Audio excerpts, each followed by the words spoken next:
Physics part start करेंगे gravitation chapter से, ठीक है। ग्रेविटेशन चैप्टर अपना पेज नंबर 1 से स्टार्ट होता है।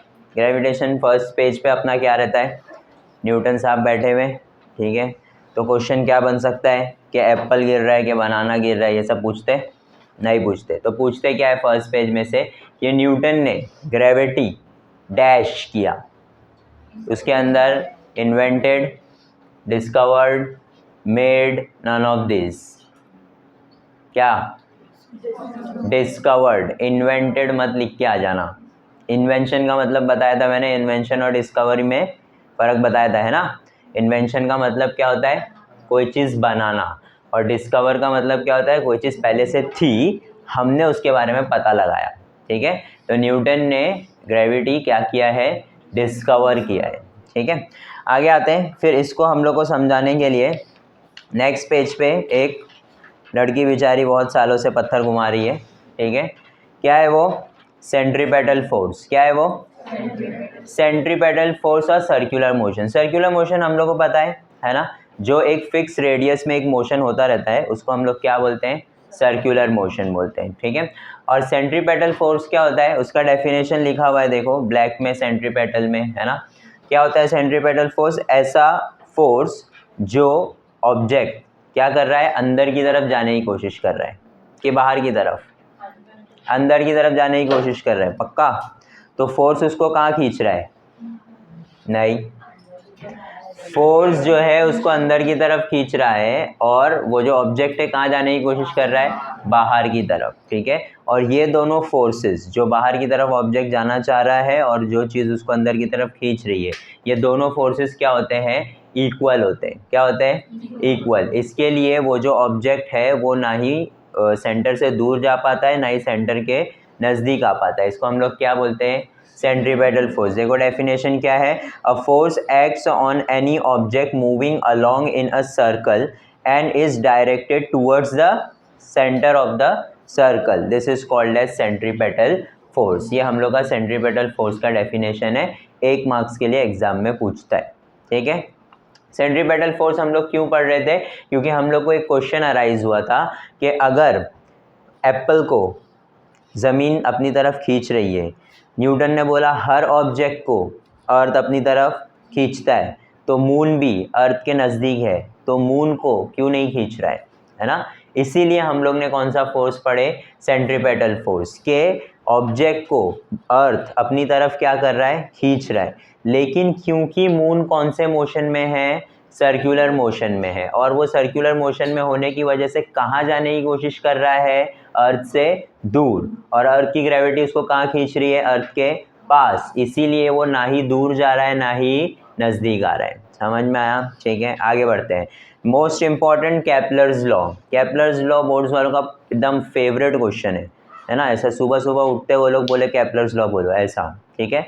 हर एग्जाम में, ऑलमोस्ट हर एग्जाम में, या तो तुम लोग को बोला है कि स्टेट केपलर्स लॉ, या तो तुम लोग को 3 मार्क के एक्टिविटी वाले क्वेश्चन में बोल दिया है, या तो तुम लोग को डायग्राम बना दिया है, बोले काय का डायग्राम है, इससे रिलेटेड लॉ लिखो।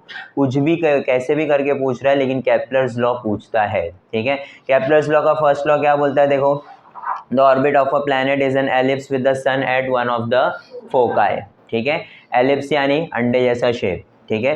तो ऑर्बिट्स जो होते हैं वो प्लैनेट के, वो सर्कुलर होते हैं क्या, नहीं, वो कौन से शेप के होते हैं, एलिप्स शेप के होते हैं, ठीक है। अब एलिप्स शेप है तो उसके 2 फोकस हो सकते हैं, तो सन कहाँ होता है, दोनों में से कोई एक फोकस पे, और वो प्लैनेट उसको क्या करते हैं, एलिप्स शेप में रिवॉल्व करते हैं उसके अलोंग, ठीक है।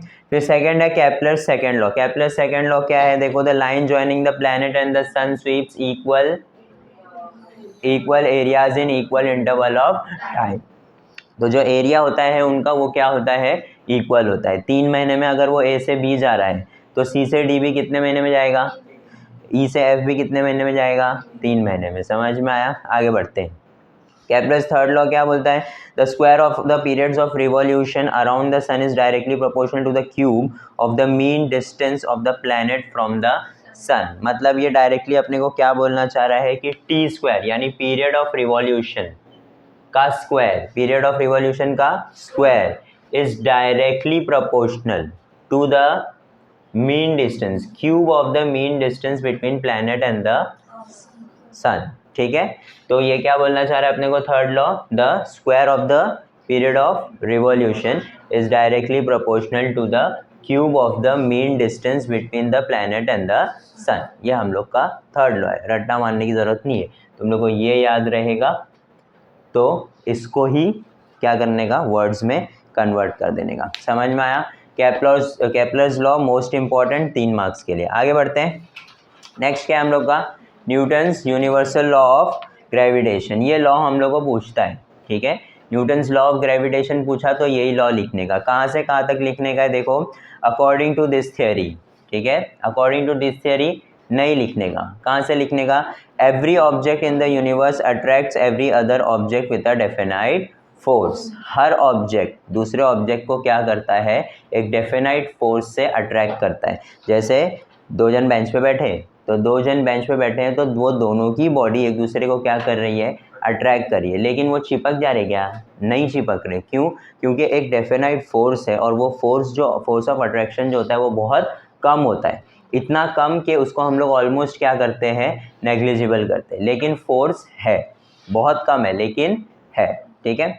आगे क्या बोला, this force is directly proportional to the product of the masses of the 2 object and inversely proportional to the square of the distance between them. मतलब क्या बोला है, ये जो फोर्स है, ठीक है, ये जो फोर्स है ग्रेविटेशनल फोर्स, ये डायरेक्टली प्रोपोर्शनल है प्रोडक्ट ऑफ द मासेस, यानी 2 ऑब्जेक्ट्स जो एक दूसरे से अट्रैक्ट हो रहे हैं उनके मासेस के प्रोडक्ट को वो क्या है, डायरेक्टली प्रोपोर्शनल। और वो दोनों ऑब्जेक्ट्स, सपोज ये 2 ऑब्जेक्ट्स है, ठीक है, इसका मास m1 है, इसका मास m2 है, तो इन दोनों के सेंटर्स के बीच का जो डिस्टेंस है उसको मैं क्या ले लेता हूँ, d। तो ये जो फोर्स है ये directly proportional to the product of their masses है and inversely proportional. Inversely proportional मतलब नीचे लिखेंगे, inversely proportional to the square of the distance between them. तो ये लिखा हुआ है हम लोग का, f is directly proportional to m1 into m2 upon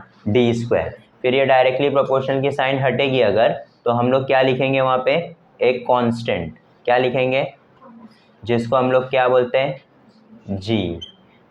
g constant होता है हम लोग का ग्रेविटेशनल कांस्टेंट। g की वैल्यू हम लोग को याद होनी चाहिए। g की वैल्यू क्या होती है, 6.0, कितना लिखा है, 6.673। 6.673 इंपॉर्टेंट नहीं है, ठीक है।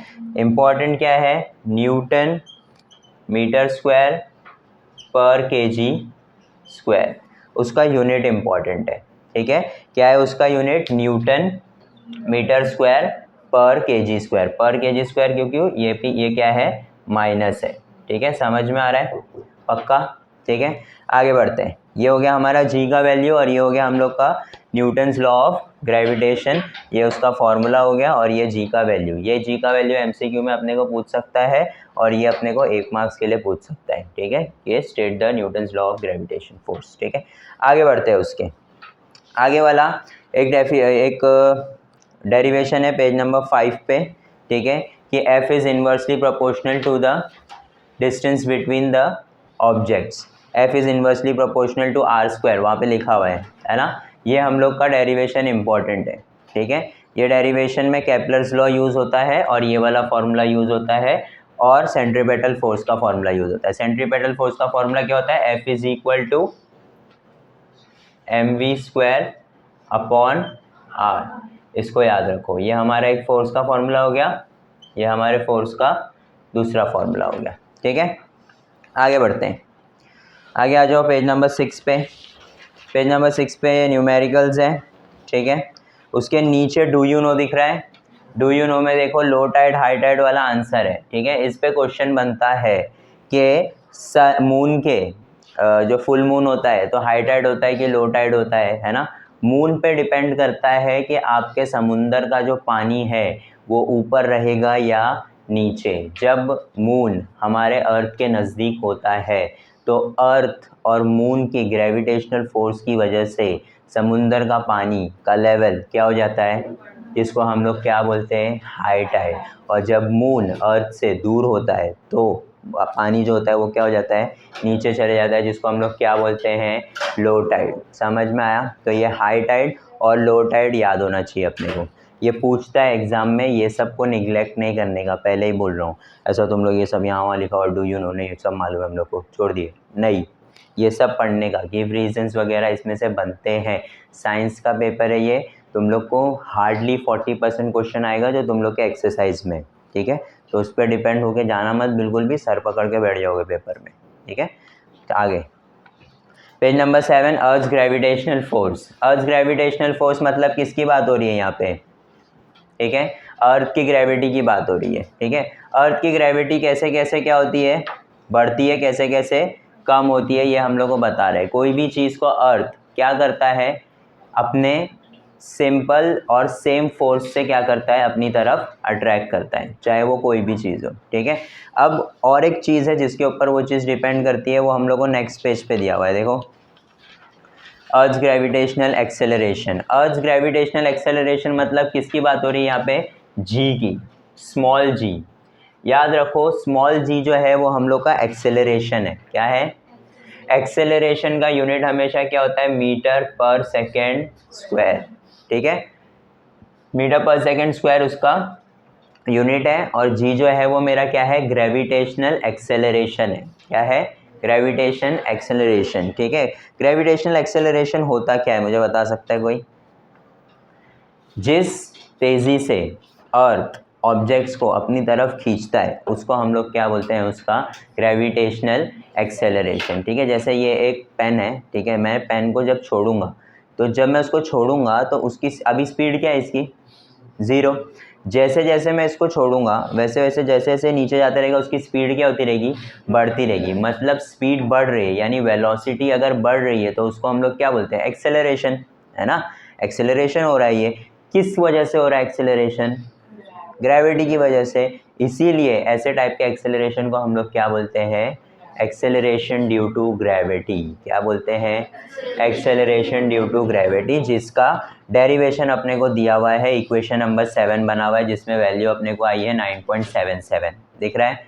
ये तुम लोग को डेरिवेशन पूछ सकता है कि 9.77 ग्रेविटेशनल एक्सेलरेशन का वैल्यू कैसे आया, तो तुम लोग को ये डेरिवेशन लिखना पड़ेगा 3 मार्क्स के लिए, ठीक है। उसके आगे बढ़ते हैं, वेरिएशन इन वैल्यू ऑफ जी, ठीक है। अब ये बोलना चाह रहा है कि जी जो है वो एक कांस्टेंट है, ठीक है, लेकिन अर्थ पे, सिर्फ अर्थ पे या अर्थ के बाहर ये वैल्यूज़ क्या होती रहती है, चेंज होती रहती है, ठीक है। अब देखो सबसे पहले change along the surface of the earth. Earth के सरफेस पे जी की वैल्यू सेम नहीं है। हम लोग जहाँ पर है वहाँ पे अर्थ की वैल्यू सेम नहीं होगी। हम लोग अगर एंटार्क्टिका चले जाएंगे वहाँ पे अर्थ की वैल्यू सेम नहीं रहेगी। हम लोग अगर कनाडा चले जाएंगे वहाँ पे जी की वैल्यू सेम नहीं रहेगी, ठीक है। तो देखो अर्थ का सबसे पहले अपने को शेप समझ में आना चाहिए। क्या लिखा है देखो, will the value of g be same everywhere on the surface of the earth? The answer is no.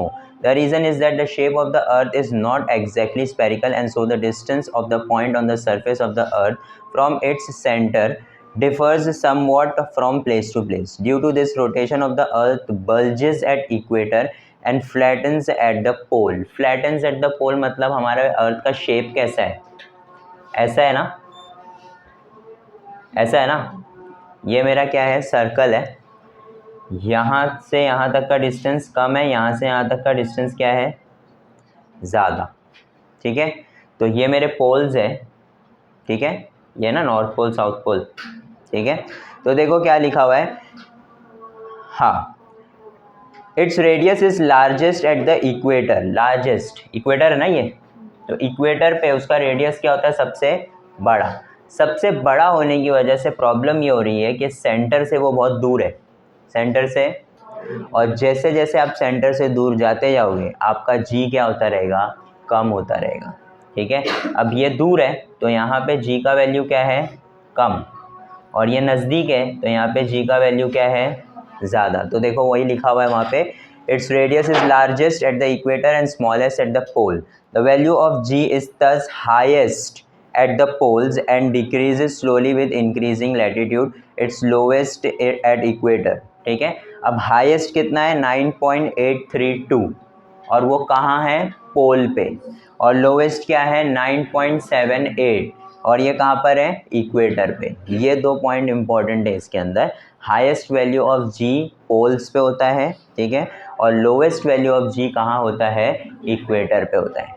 अब इसके अंदर अगर मैं तुम लोग को एक कॉन्सेप्चुअल क्वेश्चन पूछ लूँ कि तुम्हारा जो वेट होता है, वेट का formula W is equal to M G, ठीक है। नेक्स्ट पेज पे, very next page, page number 9 पे ही हम लोग को देखो वेट और मास जो डिफरेंस बिटवीन पूछता है अपने को, ये भी इंपॉर्टेंट क्वेश्चन है। हाँ, मास और वेट डिफाइन करने के लिए 2 मार्क्स के लिए पूछता है। उसके अंदर अपने को वेट का फॉर्मूला दिया है W is equal to M G. क्या दिया हुआ है, W is equal to M G, mass into gravity, ठीक है। मास हम लोग का एक ऐसी चीज़ है जो कहीं पे भी चले जाओ क्या रहने वाला है, सेम। चाहे आप चांद पे चले जाओ, सन पे, बचोगे नहीं, सैटर्न वेटर्न कहीं पे भी चले जाओ, सब जगह तुम्हारा मास क्या रहने वाला है, कहीं पे भी चेंज नहीं होगा। लेकिन ग्रेविटी तो ये तो दोगला आदमी है ना, ये तो अर्थ पे ही सेम नहीं है, सब जगह चेंज हो रहा है। तो अर्थ के बाहर जाओगे तो सेम रहने वाला है क्या, नहीं। तो ये हर जगह चेंज हो रहा है। तो तुम लोग का जो वेट है ना वो डिपेंड करता है किस पे, ग्रेविटी पे, ठीक है। अब क्वेश्चन ये है कि अगर मैं इक्वेटर पे जा रहा हूँ, मैं इक्वेटर पे रहता हूँ, ठीक है, और मेरा वज़न जो है ना हल्का है, मैं 60 किलो का, ठीक है, वज़न मेरा 60 किलो है, कहाँ पे, इक्वेटर पे। कहाँ पे, इक्वेटर पे।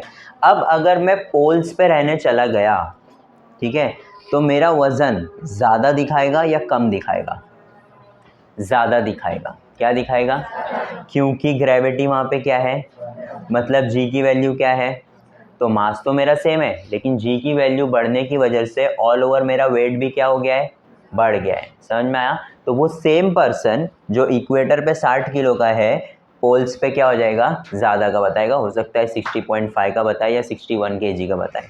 ज़्यादा नहीं होता है डिफरेंस, ठीक है। यहाँ पे 60 का, वहाँ 90 का दिखा रहे हैं, नहीं, ऐसा नहीं, ठीक है। मुश्किल से आधा पौना किलो, क्योंकि ये 9.7 है इक्वेटर पे और पोल्स पे कितना है, 9.8, तो 0.1 का फ़र्क है। तो वेट में ज़्यादा डिफरेंस नहीं होगा, लेकिन होगा, ठीक है। यहाँ पे इंसान ज़्यादा भारी लगेगा और यहाँ पे क्या लगेगा, हल्का लगेगा। समझ में आया। तो ये कहाँ पे हो गया, सरफेस ऑफ द अर्थ का हो गया।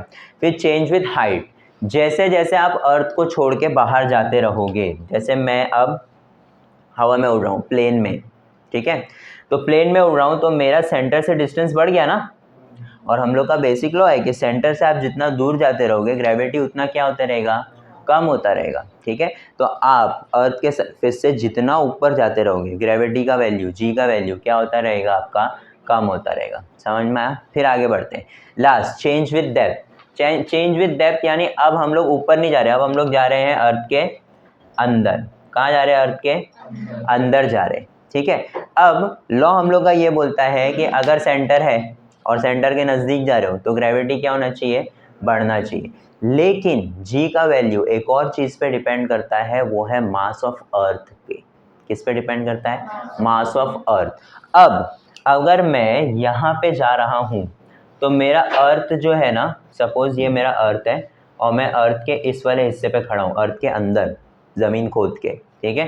तो अब मेरा जो रेडियस होएगा ना वो इतना हो गया है, अर्थ का एक्चुअल रेडियस इतना है, ठीक है।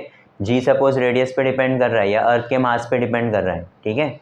लेकिन यहाँ पे जब मैं आऊँगा ना तो रेडियस और मास दोनों ही क्या हो जाएंगे, अर्थ के छोटे हो जाएंगे। क्या हो जाएंगे, छोटे। रेडियस कम होने की वजह से मेरा जो ग्रेविटी है वो भी क्या हो जाएगा, कम हो जाएगा, क्योंकि ग्रेविटी जो है वो डायरेक्टली प्रोपोर्शनल टू क्या है, रेडियस या फिर मास ऑफ अर्थ। तो ये दोनों की ही वजह से मेरा जी का वैल्यू क्या होएगा, कम, ठीक है। तो लिखा हुआ है हमारे टेक्स्ट बुक में, हमारे पैराग्राफ में कि लॉजिकली ये होना चाहिए कि जैसे जैसे आप अर्थ के अंदर जाते जा रहे हो वैसे वैसे ग्रेविटी क्या होना चाहिए, बढ़ना चाहिए, क्योंकि आप सेंटर के नज़दीक जा रहे हो। लेकिन सेंटर के नज़दीक जाने की वजह से जो रेडियस है आपका या मास ऑफ द अर्थ है वो धीरे धीरे क्या होते जा रहा है, डिक्रीज होते जा रहा है, जिस पे हमारा ग्रेविटी डिपेंड करता है। अगर ये दोनों कम हुए तो ये भी क्या होगा, कम होगा। समझ में आया। तो चेंज विद डेप्थ में अगर आप अर्थ के अंदर जाते जा रहे हो तो आपकी ग्रेविटी का वैल्यू क्या होएगा, कम होएगा, उसको याद रखो। नेक्स्ट, मास एंड वेट, ठीक है। मास क्या होता है, मास एक ऐसी चीज़ है जो हमारे बॉडी में मौजूद है, ठीक है। जैसे कितना कंटेंट है हमारी बॉडी में, फेफड़े, दिल, गुर्दा, ये सब मिला जुला के सब, ठीक है। अब जैसे अगर आप एक जगह से जैसे चांद पे जा रहे हैं, तो चांद पे आदमी जाएगा तो सब सामान लेके जाएगा ना अपना, है ना, कि दिल गुर्दा यहीं पे छोड़ देगा, बोलेगा वहाँ पे ज़रूरत नहीं है, सांस ले नहीं पा रहे वहाँ फेफड़े यहीं छोड़ दो, है ना, ऐसा नहीं है ना, सब कुछ लेके जाएगा आदमी। तो जब वो यहाँ पे जैसा है वैसे ही सेम मून पे भी रहने वाला है, तो उसका मास चेंज होएगा क्या? नहीं। तो मास कहीं पे भी चेंज नहीं होता है। इम्पॉर्टेंट यहाँ पे ये है कि मास का ऐसा यूनिट होता है केजी। क्या होता है? इसको याद रखो, ठीक है। और फिर उसके बाद क्या बोल रहा है वो देखो, वेट जो है वो हर जगह क्या होता रहता है? चेंज। क्योंकि वेट किस पे डिपेंड करता है? ग्रेविटी। और ग्रेविटी सब जगह क्या होती रहती है? चेंज। तो वेट भी आपका सब जगह क्या होता रहेगा? चेंज। इसके अंदर हम लोग न्यूमेरिकल्स में क्वेश्चन पूछते हैं कि अर्थ पे एक पर्सन इतने किलो का है, अब वो जा चुका है किस पे? मून पे। तो अब उसका मून पे वेट कितना है? तो मून पे ग्रेविटी कम है। आपको मास दिया रहेगा, सपोज मास दिया हुआ है 50 kg। कितना दिया हुआ है? 50 kg मास दिया हुआ है, ठीक है। अर्थ का ग्रेविटी यानी ग्रेविटी ऑन अर्थ है 10 ले लिया अपन ने, सपोज क्या ले लिए? 10 ले लिए, ठीक है। और मून का ग्रेविटी हम लोग ने ले लिए 5, ठीक है। अब वो बोल रहा है कि अर्थ पे उसका वेट कितना था वो फाइंड करो, और मून पे उसका कितना वेट है वो फाइंड करो, और कितने का डिफरेंस आया वो फाइंड करो। 3 क्वेश्चन पूछ लिया। तो हम लोग के पास तो एक ही फॉर्मूला है, W is equal to what? mg। अब मैं वेट ऑन अर्थ फाइंड कर रहा हूँ, तो WE यानी weight on earth, mass on earth या कहीं का भी मास ले लो सेम ही रहने वाला है ना। तो उसको mass of earth mass of moon में डिस्टिंग्विश नहीं करते हैं, लेकिन GE आएगा, ठीक है। तो 50 इंटू वॉट? 10, ये उसका वेट है। कहाँ पे? अर्थ पे, ठीक है। वेट है ये जो तुम लोग नापते हो ना, जिसको तुम लोग वेट बोलते हो, वो ये है। तो ये 500 kg नहीं है, ये 500 न्यूटन है, ठीक है। न्यूटन मालूम है कभी तुम लोग क्या होता है? ठीक है। फिर उसके बाद वेट ऑन मून फाइंड करेंगे। वेट ऑन मून क्या होगा? मास तो सेम है, ठीक है, लेकिन ग्रेविटी ऑन मून कितना है? 5। तो उसका वेट कितना हो जाएगा? समझ में आया? ठीक है, समझ में आ रहा है कि वेट हमेशा किस पे डिपेंड करता है? ग्रेविटी पे। देखो मास हम लोग का दोनों जगह पे क्या है? सेम है, लेकिन क्योंकि ग्रेविटी चेंज हो रहा है तो उसका वेट भी क्या हो गया है? चेंज हो गया है, ठीक है। और ग्रेविटी ऑन मून जो है ना, वो ग्रेविटी ऑन अर्थ से क्या है? कम है, ठीक है, याद रखो कम है। तो हमेशा वज़न आपका वहाँ पे क्या बताने वाला है? कम ही बताएगा, ठीक है।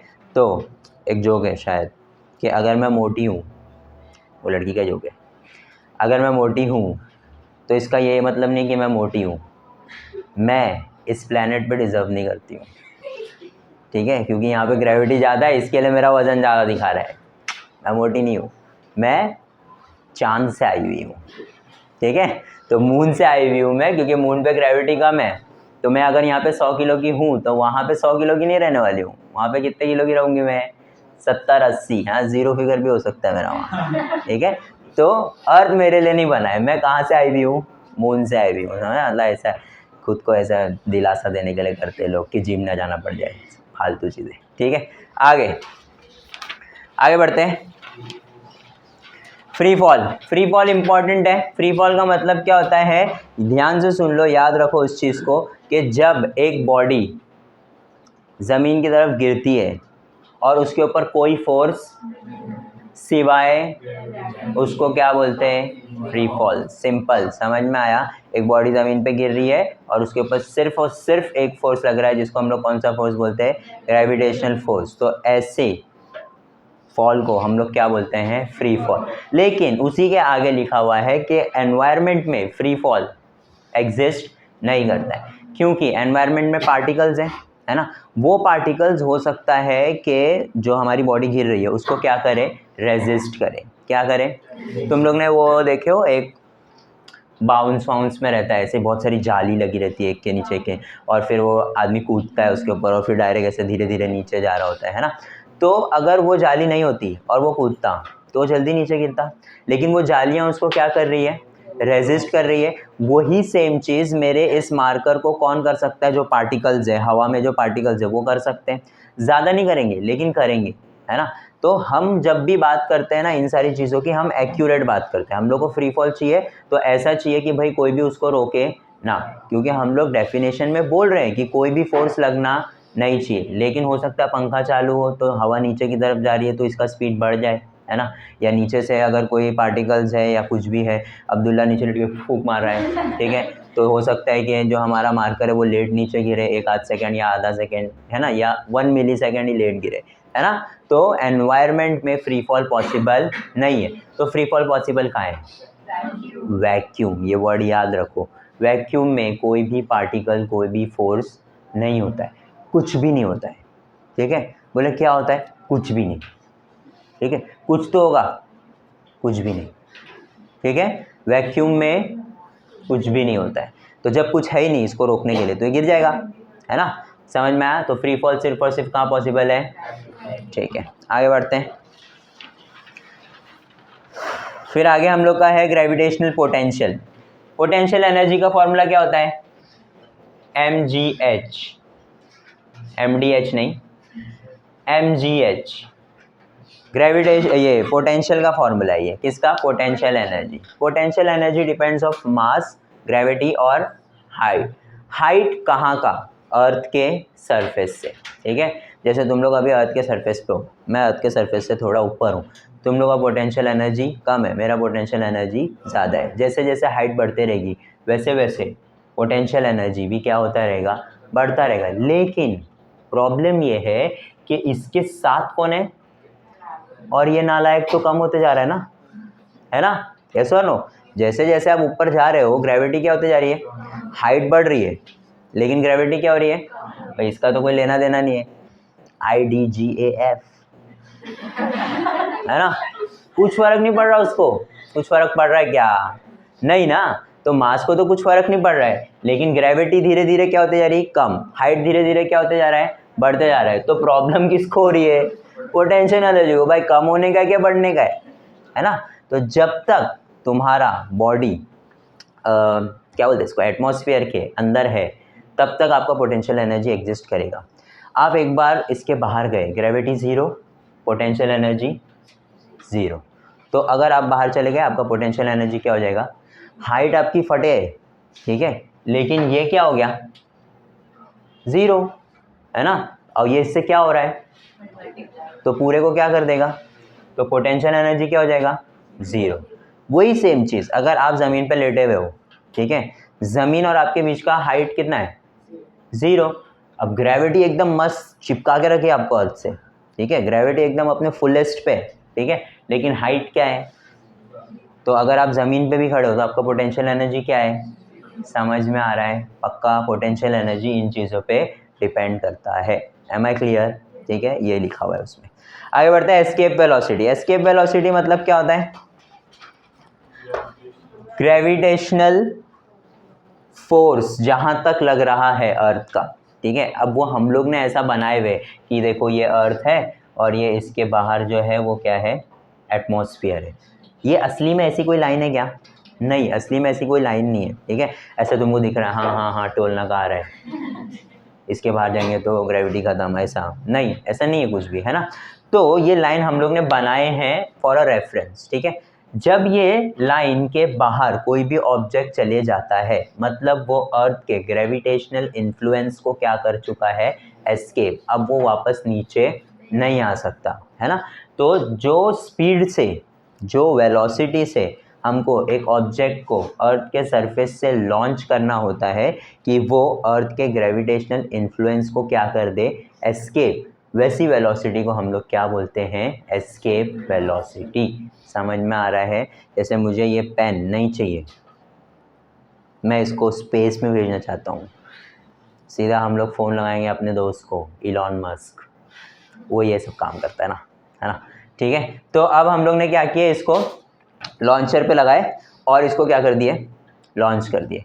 तो अपने को पता होना चाहिए ना कितने वेलोसिटी से लॉन्च करना है, ठीक है। मालूम पड़ा आपने ऐसे ही कर दिए, 2 दिन बाद ये अपने ही सर पे वापस गिरा, क्योंकि ये बाहर गया ही नहीं था, गया ऊपर, गया ऊपर, गया गया गया गया गया, ऐसा टच किया और वापस आ गया, ठीक है। हम लोग को इतनी वेलोसिटी चाहिए कि ये इसके क्या हो जाए? आर पार हो जाए।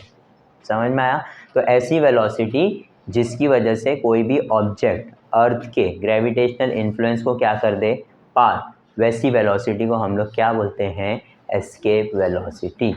एस्केप वेलोसिटी का फॉर्मूला और डेरिवेशन अपने को दिया हुआ है पेज नंबर 13 पे नीचे इधर, ठीक है। उसका वैल्यू लास्ट पेज पे दिया हुआ है अपने को, कितना होता है 11.2 किलोमीटर पर सेकेंड। सर्कल मारो उसको, एमसीक्यू में पूछ सकता है। एस्केप वेलोसिटी इंपॉर्टेंट है, इस चीज़ को याद रखो, ठीक है। एस्केप वेलोसिटी ऑफ क्या है, ये अर्थ, ठीक है। अर्थ पे से अगर आपको किसी भी चीज़ को एस्केप करवाना है तो 11.2 किलोमीटर पर सेकेंड की स्पीड से उसको लॉन्च करना पड़ेगा यहाँ से बोरीवली 1 सेकेंड में, ठीक है। ऐसे तुमने सब पलक झपका है, बोरीवली आ गया। हाँ, इतनी स्पीड से आपको उसको कहाँ वर्टिकली लॉन्च करना है, समझ में आया, ठीक है। लॉन्च व्हीकल वगैरह अपने लास्ट चैप्टर में पढ़े हुए, इतना क्लियर है सबको। ये तुम लोग का पूरा चैप्टर है और इसके बेस्ड पे क्या क्या क्वेश्चन बनता है वो सारी चीज़ें हमने बताए, ठीक है। ये सारे क्वेश्चन तुम लोगों को अगर यहाँ पे दिख गया, अगर इधर तो कहीं दिख गया तो अच्छी बात है, लेकिन जो जो क्वेश्चन मैंने बताया हूँ वो क्वेश्चन ध्यान से याद रखो।